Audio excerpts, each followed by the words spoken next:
দর্শক, আপনারা জানেন এটি হচ্ছে হবিগঞ্জের বাহুবল উপজেলা স্বাস্থ্য কমপ্লেক্সের মেইন সড়ক। শুরু করিতেছি মহান আল্লাহ তাআলার নামে, যিনি পরম করুণা অত্যন্ত দয়ালু। আমি এই মুহূর্তে কাজগুলো দেখানোর চেষ্টা করতেছি, যেটা বিগত কয়েকটা নিউজ আমি নিজেও করেছি। আমার বড় ভাই আজিজুল হক শানু, উনিও কয়েকটা নিউজ করেছেন। ভাই, বিগত ভাবে আপনি নিউজ করেছেন, ভাই এটার ফলাফল স্বরূপ কি আপনি এই রাস্তাটা পেয়েছেন কিনা? প্রিয় দর্শক, আপনারা জানেন এটি হচ্ছে হবিগঞ্জের বাহুবল উপজেলা স্বাস্থ্য কমপ্লেক্সের মেইন সড়ক।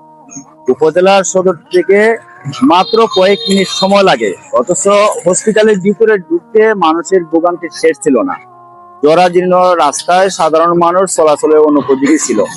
এই নিয়ে আমরা গণমাধ্যমে যতটুকু সম্ভব মফস্বল এলাকায় থেকে সাধারণ মানুষের দুঃখ দুর্দশা তুলে ধরার চেষ্টা করেছি। কর্তৃপক্ষ এর সূত্র ধরে আজ 50 লক্ষ টাকা ব্যয়ে কাজটি শুরু করেছেন। এটা ওই যে দীর্ঘ এলাকা জুড়েই কিন্তু চলছে।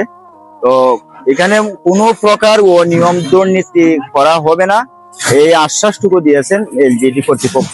এবং ঠিকাদারের সাথেও কথা বলেছি যে এখানে কোনো প্রকার দুর্নীতি করা হবে না।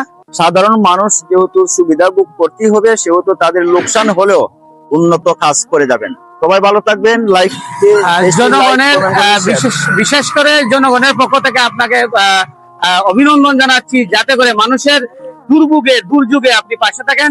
ভালো থাকেন, সুস্থ থাকেন। আল্লাহ হাফেজ।